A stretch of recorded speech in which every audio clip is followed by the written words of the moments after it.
Oh là là, la journée de zinzin. Kylian Rigaud. Non, c'était pas une victoire au buzzer. Oh, C'était pas 2 victoires au buzzer. C'était pas non plus 3 victoires au buzzer. Le ballon qui est rentré. Le ballon qui est rentré, le but. Et oui, c'était bien 4 victoires au buzzer rien que cette semaine. Salut à toutes et à tous, j'espère que vous êtes bien accrochés parce que c'était sûrement la journée la plus folle de la saison. Alors on fait le tour de l'actu cette semaine en LNH avec 2 petites nouveautés que vous retrouverez dans ce débrief. C'est parti! Et on attaque sur les chapeaux de roue à Toulouse, qui est moins bien ces dernières semaines et subit la pression de Limoges pour la 4e place qualificative pour l'Europe. La réception de Saran était une opportunité pour le Phoenix de repartir de l'avant. Mais les Septors rentrent bien dans la partie et mènent une bonne partie du match avant un retour des Toulousains, toujours porté par Ayoub Abdi. oh, il a fait parler sa puissance, Ayoub Abdi. Mais dans le clutch, c'est Clément Damiani qui décoche ce tir surpuissant. Damiani, la tentative de Damiani pour le 30e but. Toulouse a encore quelques secondes pour revenir, mais Ivan Pagnan est vigilant par 2 fois. Toulouse pour aller chercher le point du match nul, la tentative d'Ayoub Abdi et l'arrêt. Le double arrêt, ce n'est pas validé. La victoire, celle-là, oui, elle est validée pour les Saranais. Gros coup ce soir. Grosse surprise avec cette victoire des Septors d'un petit but qui laisse un goût très amer à Bakary Diallo. Franchement, ce soir, on mérite pas autre chose que cette défaite. On s'est mis dans la merde, maintenant c'est à nous d'en sortir.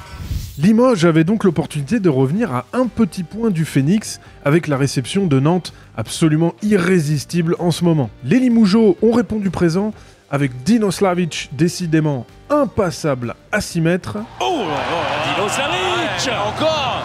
Et un David Iglesias inspiré. La contre-attaque derrière avec Erstich qui a retrouvé Iglesias. Mais lorsque la machine nantaise s'est mise en route en seconde période, difficile de résister à un Emric Min à 8 sur 8, un Thibaut Briet à 6 sur 8 et un Jorge Maqueda, leader vocal de l'équipe, à 4 sur 5, dont sûrement le but le plus improbable de la saison après un double poteau de Valero Rivera. Perte de balle de attention, Dolé, Valero.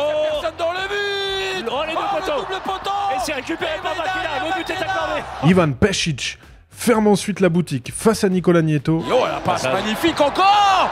Oh, un parade version grand écart pour Ivan Pešić. Et Nantes conclut en beauté cette semaine dantesque avant la réception de Berlin ce soir. Avant de passer à la suite de ce débrief, on va jeter un coup d'œil à la nouveauté cette semaine avec le top but de la 26e journée, mêlant puissance et volupté. Regardez. Parce que ça se joue sur un rythme effréné. Et là c'est de loin encore, il vient transpercer la défense limougeaude, Emric Min. Et ça se joue sur un rythme effréné. Très loin. Et il n'y a que, entre guillemets, 4 partout. Ancien parisien qui ne trouve pas de solution et ça va être du 5-0. 5-0 avec une roucoulette d'Antic. On va se régaler au ralenti.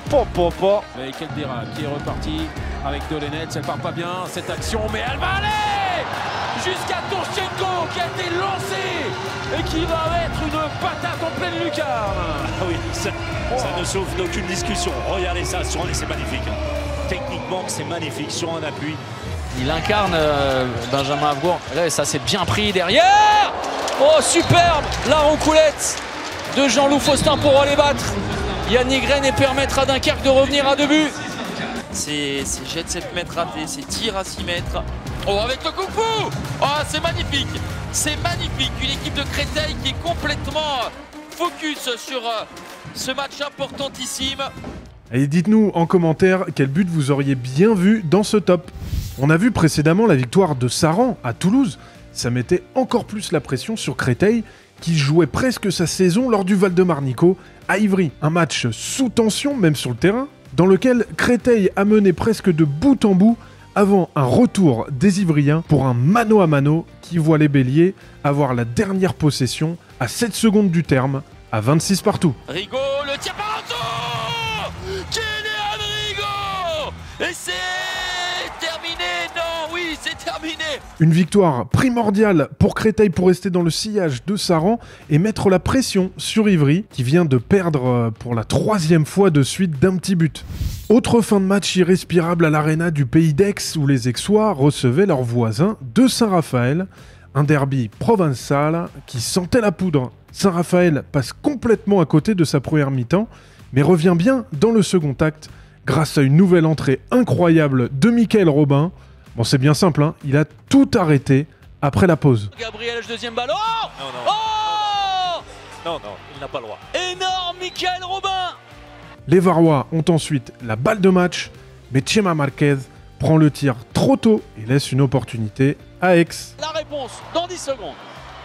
Boum. Le tir à côté. Oh, c'est trop vite. Le ballon C'est de trop la vite. victoire. Eh oui, bien sûr, c'est trop vite, le temps mort. Bon, et s'il faut une définition au mot réussite dans le sport, la voilà. 4, De votre côté, 3, 2, Cotard, un, Romain qui va, la Romain garde. qui va. Oh,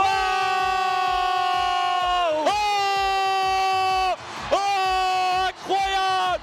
Romain Lagarde offre la victoire à Aix grâce au contre d'Adrien Dipanda qui lobe Michael Robin. Philippe Gardan le sait, la réussite fait partie du succès. Dans les autres matchs de cette 26e journée, Paris et Montpellier s'imposent dans la souffrance dans l'entre-deux matchs de Ligue des Champions. Dijon s'incline face à Chambéry et se complique fortement la tâche pour le maintien. Enfin, Nîmes se défait de Chartres grâce à un grand Quentin Minel, lui, le futur Chartrain. Au classement, statu quo devant, Toulouse va devoir se ressaisir et prendre des points pour garder la 4e place aux dépens de Limoges. Derrière, Créteil et Saran se rapprochent d'Ivry et Dijon prend un coup sur la tête. Avant de basculer sur la Pro League et parce qu'un top but s'accompagne toujours d'un top arrêt, c'est l'heure de voir les plus belles parades de gardiens de cette 26e journée de Lucky Moly Star League. Oh la feinte. Oh, il en a emmené 3 et derrière Ivan Palian qui s'assoit sur le ballon pour dire non monsieur. Ah oui, pourtant Casper Kahl nous en a... Ah, il en a pris 3. Allez hop, je vous laisse là-bas. Je pars sur la gauche et derrière l'arrêt. Et regardez Camille Simchak qui monte le ballon. Pourquoi pas. Solé et nouvel arrêt énorme de Valentin Kiefer. On vous parlait de sa réussite, l'homme en forme de cette deuxième partie de saison. C'est le défenseur autour duquel tournent les autres finalement. Oh, Nino Slavic. Encore Nino Slavic auprès. On va la voir là sur le ralenti. Matteo Brief, Mossindi compliqué dans l'axe, c'est chargé, mais Matteo Brief qui s'ouvre un petit espace et la parade splendide de Charles Bonne-Saint-Géraud. Il allait chercher très haut cette balle, pied droit. Un arrêt splendide, on va se le revoir. Face à Quadio justement, ballon lâché, des blancs. Quelle parade énorme de Michael Robin et derrière la possession entre les mains des Raphaélois, monstrueux Michael Robin et Saint-Raphaël qui peut se donner un avantage de 2 buts. Direction la Pro League donc, où se jouait la 28e journée. Et ça y est, on connaît désormais les 6 équipes qui iront au-delà de la saison régulière. Tremblay, Ponto et Istres ont été rejoints par Célestat, Cherbourg et Frontignan. Il reste maintenant 2 journées pour définir l'ordre. Cherbourg a donc validé sa participation aux playoffs en battant Valence, non sans se faire peur après avoir mené largement. C'est finalement la défense collective d'abord, et un Nicolas Gauthier une nouvelle fois impérial qui permettent aux Mauves de l'emporter. Frontignan a fait de même en écartant Billère, là aussi dans les dernières secondes. Le maître à jouer héroltais Ayan Alexandre s'est cette fois-ci mué en buteur providentiel pour aller gagner au buzzer. Peut-être y avait-il marché. Quoi qu'il en soit, le but est validé et Frontignan est assuré de jouer au moins 2 matchs de play-off. Ponto, 3e, recevait Istres 2e dans la lutte pour cette 2e place qualificative directement pour les Cap2Fun, finale de Pro League. Les 2 équipes étaient sur des dynamiques moyennes, mais les Pontellois ont réalisé une grosse performance avec notamment Elio Zamit en attaque, mais aussi Lorenzo Gustave dans le but. Arrivé en cours de saison en joker médical, il a été déterminant avec ses 14 arrêts. Ponto reprend la 2e place, mais n'a plus qu'un seul match à jouer, contre 2 pour les Istréens. Dans le bas du classement, Caen a validé son maintien en allant battre Cournon en Auvergne. Massy a fait de même avec la manière en condamnant Angers à la dernière place. Les Massicois ont été menés pendant tout le match, mais sont revenus et ont conclu en haute altitude avec Thibaut Chevalier, une fin de match qu'on a pu suivre en direct dans le multiplex. Allez, 5 secondes pour Massy qui va prendre ses responsabilités en tentant un kung-fu par-dessus. Le ballon qui est rentré, le but au buzzer en kung-fu des Massicois. A de quoi rendre fou de rage Fares Goul, le pivot angevin. Au classement, c'est donc toujours aussi serré entre Ponto et Istres pour cette deuxième place, mais aussi entre Célestat, Cherbourg et Frontignan. Tout reste à faire pour connaître les affiches des barrages. Derrière, Angers est condamné sportivement.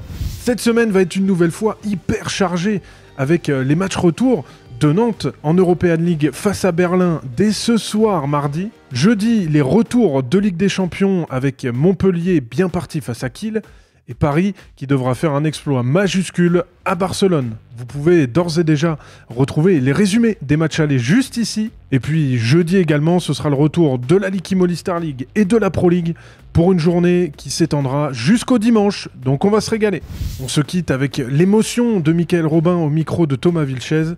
Lui qui tirera sa révérence en fin de saison malgré ses perfs énormes en ce moment. On ne peut pas imaginer un seul instant que la saison prochaine, vous ne serez plus joueur de handball. Et pourtant, ce sera ma dernière saison. Il me reste 4 matchs à jouer. Donc, Allez, on ne vous embête pas plus longtemps. Voilà. Une chose est sûre, François-Xavier Houlet va tout faire pour le faire changer d'avis. Ne me dites pas que Michael Robin va arrêter sa carrière. Non, il n'a pas le droit d'arrêter. On n'a pas le droit d'arrêter lorsqu'on est encore très très bon. Je maintiens, hein. Michael Robin n'a pas le droit de s'arrêter. Je persiste et signe. Et lui, il devrait le faire. Signer encore, quelque part. Parce qu'il est très très très très bon. C'est ciao.